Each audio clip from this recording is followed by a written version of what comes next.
It's Hokum, it's Hogwash, it's Bunk, it's Ryan's Movie Opinions, it's the Beyond the Film Podcast. I'm one of your hosts, Tyler. I'm Ryan, and I feel like this is actually not gonna be the episode that I thought we were gonna be recording. In what way? Did you just compare this movie to Bunk and Hogwash? That's what Hokum means. Oh, is it? I thought it meant witch in Irish. No, Hokum means like crap or like it's garbage. It's stupid. It's pointless. Which is the opposite of what this movie was. Are you already spoiling your review of this movie, Ryan? I'll get into it. All right. So we if you haven't figured it out, we're actually here to discuss Sheep Detectives. But no, before we begin, don't forget to like, subscribe, share your comments on Hokum down below if you've seen it. Even if you haven't seen it, make something up just to talk to us. It's what all the women do. Tell me how you didn't know what Hokum actually meant, because we're in the same boat. Yeah. Before we begin, I did see Sheep Detectives, and I don't know if I'll record like a longer form video on it, but Sheep Detectives is really, really good. I want to see it. I'm really kind of jealous that you saw it without me, which is perfect for the sheepdog that's right behind you. Yeah. Well, she'll run back and forth. She's weird. Yeah, no, dude, take Michael to see it. It's great. I think he'll have a fun time with it. I think you'll have a fun time with it. Like, someone called it like Knives Out meets Babe, and I think that's a pretty apt comparison. I'll probably catch it when it comes to home streaming with Michael. He does not watch movies that aren't animated. Totally fair. Even though most of the movie is sheep talking to each other, like. Yeah, but it's real. Yeah. It's real sheep. Yeah. You know what? It's real. Hugh Jackman's real. Yeah. Yeah. Okay. So back to our discussion of the film of the week. We are discussing Hokum, a movie that from director Damien McCarthy, I believe is his name. I got Damien McCarthy. Yes. So it stars Adam Scott as a cynical writer who goes back to Ireland, a place where his parents honeymooned, and weird things start happening at that hotel that may involve a witch. It may involve some mushrooms. It may involve some scares. But ultimately, was it scary enough for the horror expert himself, Ryan? So, Ryan, what did you think of Hokum? I'm going to be 100% honest. We saw trailers for this for a long time now. Mm-hmm. I went into this movie thinking that it was going to be hogwash, bunk, garbage. Especially a lot of the images from the trailer seemed really cheap and stupid, like the bunny face mask type thing. So I was not looking forward to this movie at all until my brother saw it and said it was really good. And my brother gives some good movie suggestions, but he also gives some really bad movie suggestions to both of us. So I was kind of 50-50 That's the understatement of the year. I was kind of 50-50 with it. But I was blown away by how good I liked, or how much I liked this movie. I actually left the theater, and you're making a face right now. I truly felt like I liked this just as much as I liked, like, The Conjuring and The Insidious, like, the first movies. Like, I would put them on almost the same level. Not saying that I want, like, a franchise out of this or anything, but, like, those first movies, how good they were in theaters that first time you saw them, I would probably put this on that similar level. Okay. So I'm actually completely screwing with you. I loved this movie as well. Good, this movie is no.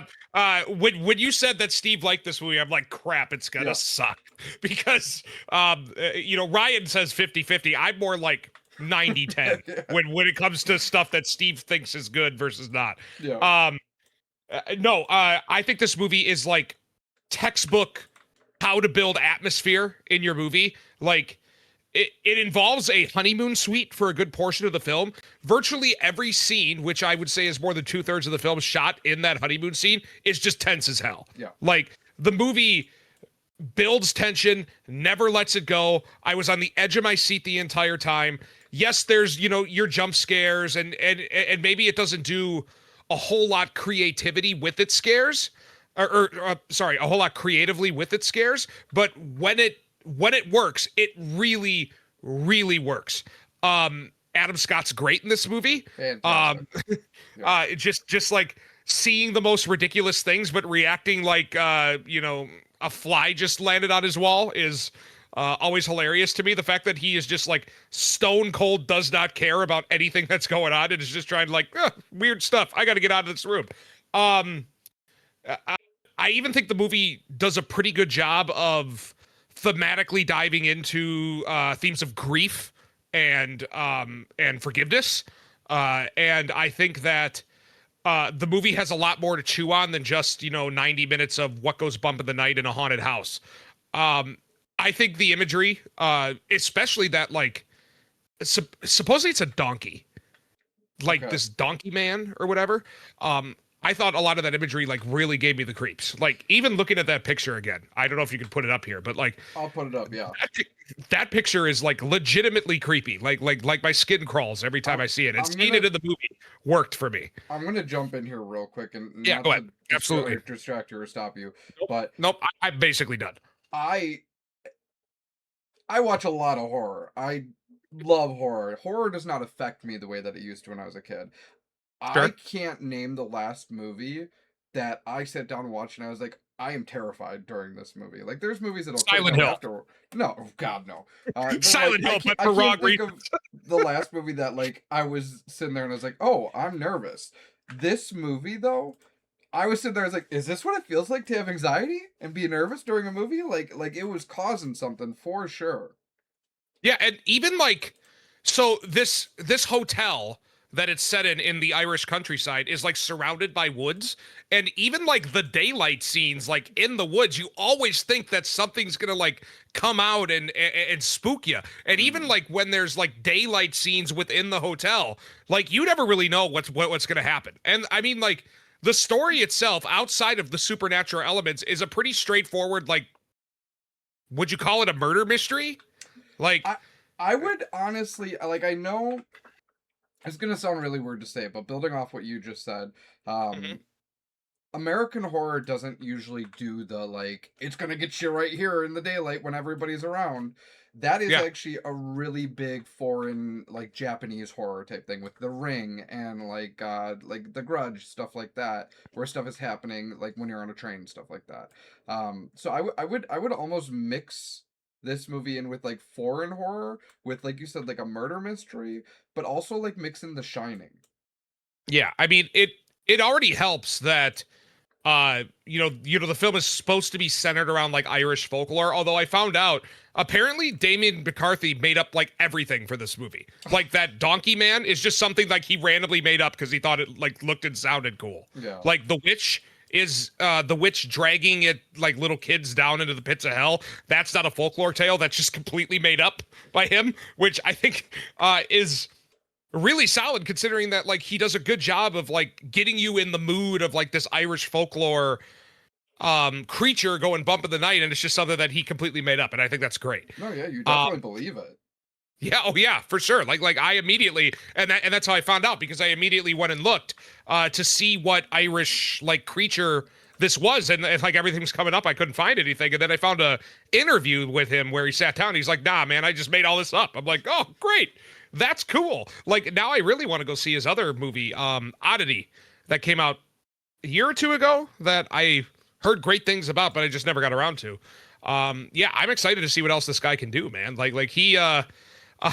You're not gonna like this comparison, but thematic wise, like giving me a lot to chew on while also giving me a lot of good visual imagery. It reminded me of Him last year, the football movie that we watched. I would disagree with that, but I can see why you would say that. Yeah. It kind of gave me that vibe where it was like it was almost done correctly, like it was done more coherently. I mean, it works much better as like a horror thriller than. Yeah. Sorry, Hokum does than him, but yeah. So I don't know if this stood out to you, but something that threw me off really early in the movie was how much of a Adam Scott's character was, and I'm like, what possible reason does he have to be this much of a d-bag to people? Yeah. Like, it is like jarring how mean he is. And when I think about the themes of this movie, right, like the guilt that he goes through for an event that happened early on in his life, all of it ends up making sense. And by the end of this movie, Damian McCarthy, as a writer, has done such a good job of building up a base and the rewards of that base are reaped wildly at the end of this movie. Like I don't think I can sing its praises enough.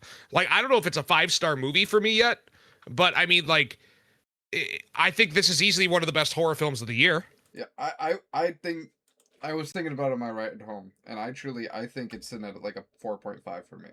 Okay.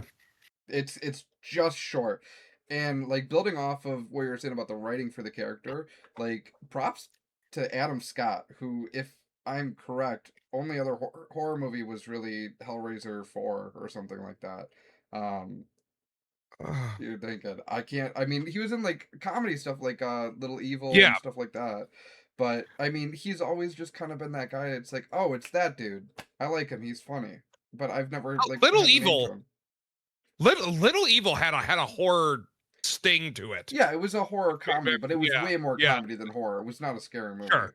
Yeah, I like, think that's the movie I was thinking of. I just mean like putting him in like a very serious role that's horror. I can't think of a second movie that he's done besides Hellraiser in this. Yeah, I mean, it's funny. Like, he was in Piranha 3D, which was also borderline comedy, because that's the remake, right? Yeah, I would argue that he plays like he plays like Derek Huff from Step Brothers Wario in this movie. Let me just chime in. My wife just chimed in real quick from the behind the scenes, and she held up a sign that says he was actually in the Monkey. Oh, he was in Krampus too. That was the one I was thinking of. Krampus. Krampus was great. Who was he in the Monkey? I don't remember him being in that movie. I don't remember him being in that movie either. I literally just closed out of it. Hold on. The Monkey, Adam Scott. Stars as Captain Petey. Oh, he's the guy in the very beginning of the movie that tries to get rid of the monkey. Yes. Yeah. He's in it for like a minute, right? Yeah, that's the very beginning. Yeah. Okay, yeah. He's in the movie at the very beginning. And that was a perfect example of, oh, it's that guy, the funny dude. I like him. And you never you never remember his name or anything. He's always a background character. He's always like popping up in TV shows and movies, and he's quick. Oh, not for me anymore. Like have you seen Severance yet? Severance? No, I know how good he is in it, but I haven't watched it. Yeah. Severance, he's great at Severance. He was good as like a not a main character, but he was like the secondary like love interest in Parks and Recreation. Like he's been around the block. Like he's a recognizable face. I think. Just remember the last thing I think I saw him in was The Good Place. Oh sure, yeah. He's he's like the Bad Place guy. Yeah. I remember that. Yeah. I mean, once again, maybe not a typical thing he does, as I'm guessing more people tend to associate him with comedy. But I mean, like he's more than willing to like carry the load of the,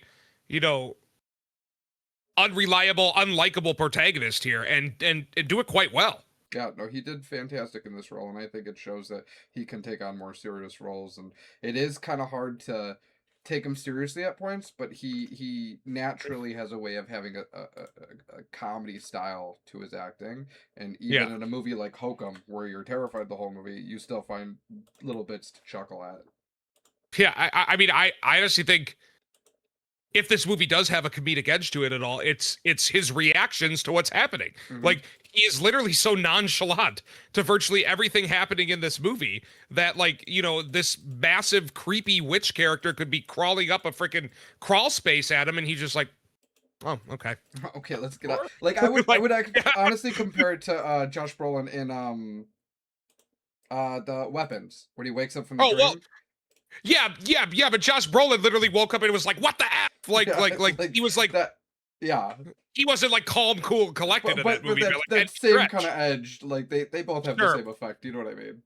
Okay, I see what you mean, like at that angle, sure. Yeah, I mean, I don't have much more to say about Hokum. Like if you're a horror fan, like you need to see this movie. Yeah. And I think you should see it at a theater because I think it's that effective on a big screen, good sound, and all that. We'll see because real quick, yeah, go ahead. We're gonna see if they all turn out this way, but I put Hokum in the same boat that I put Passenger and Obsession because they all started showing at the same time, and I wasn't excited for any of them because I thought they were all going to be slop. Hokum started off really strong, so if Passenger and Obsession are this good, this is going to be insane. Yeah, and I think Obsession, Obsession I think might be hit or miss for me. I think Passenger is going to be really good.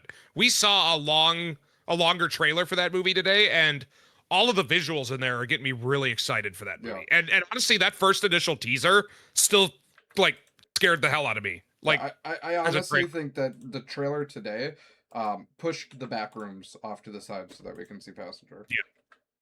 Yeah, I think Backrooms only has like the mystery going for it right now. And the trailers are leaning into that, whereas I think Passenger is going to be a more like typical horror experience, and I think I might enjoy that just maybe a smidge more. But I mean, we're still going to see both. We'll still get you that information about whether it's worth it or not. But hopefully, because it's a tight summer for movies. Yeah, I mean, it seems like end of May, early June, there's a lot of stuff coming out, but then like once we get into like the throes of the summer, it's like there's usually one big movie and maybe like some side stuff every now and then that we're going to end up seeing. But before we get there, Ryan, what did you think of this movie? Like, when should people go see it? Is it good or is it Hokum? What do you think? If you like supernatural horror and you're into something kind of different, and you're okay with a slow burn. We didn't say it yet, but this movie is kind of a slow burn, and you have to be okay with that kind of storytelling. I don't know if I'd call this a slow burn. I think the movie pretty much gets going from the get-go. I mean, we're already getting jump scares like 2 minutes into the movie. But those jump scares are far and few in between, and there's a lot of setup with him getting to the hotel and him checking in and everything that happens. Once the incident that starts everything happens, that's where the movie picks up. And I honestly that was almost 40 minutes into the movie, I think.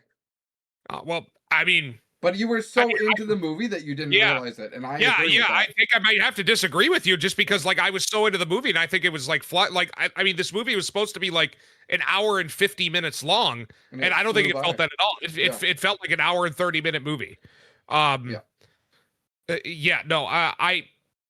like if you're a horror fan, once again, like I don't think this is going to convert you to horror, right? But like if you're a horror fan, like go see this in theaters while you can. Like by the time this episode comes out, there's probably not going to be a whole lot of Hokum showings left, but it's definitely worth a watch. Like definitely see it at some point in theaters if you can.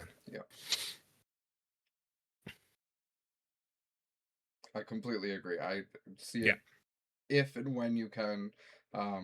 Theaters preferred, but I mean, if you have to wait for streaming, like just see it. Yeah. Who released it? It was anybody. Yeah, it was Neon, and I think it was Neon. Yeah, who distributes Neon movies in the United States? Hulu is primary streaming for Neon movies. Perfect. Yeah. So I mean, it'll probably be on Hulu eventually. Check it out. It's worth watching. Absolutely. Like I think like if you look at other Neon type horror movies, The Monkey, Longlegs, I think you'll if you dug those movies, there's something for you to like here for sure. Yeah. All right. Once again, what did you think of the movie? Let us know down below. Argue with us. Because me and Ryan did not argue on this episode, so we got to argue with somebody. Let us know what you think. And next episode will be Obsession, probably, right? I think so, yeah. All right. See you later, everybody. Like and subscribe.